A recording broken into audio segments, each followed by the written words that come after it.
ఒక అడవిలో మంచి స్నేహితులైన కోడిపుంజు, పావురం ఉండేవి. ఒకరోజు వేటగాడు అడవికి వేటకు వచ్చి కోడిపుంజుని చూస్తాడు. కోడిపుంజును తెలివిగా పట్టుకొని సంచిలో వేసుకొని ఇంటికి వెళ్తుంటాడు. ఇదంతా చెట్టు మీద నుంచి గమనించిన పావురం స్నేహితుడిని ఎలాగైనా కాపాడాలనుకుంటుంది. వేటగాడు వెళ్ళే దారిలో పావురం చనిపోయినట్లు నటిస్తూ ఉంటుంది. దానిని చూసిన వేటగాడు దాన్ని కూడా తీసుకుందాం అనుకుంటాడు.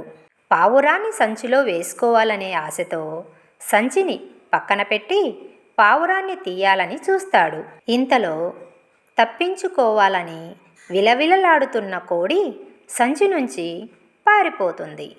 దీంతో పావురాన్ని పట్టుకునేలోపు పావురం ఎగిరిపోతుంది. అలా పావురం వేటగాడిని మోసం చేసి కోడిపుంజుని కాపాడుతుంది. నీతి: ఆపదలో ఉన్న స్నేహితులను ఆదుకోవాలి.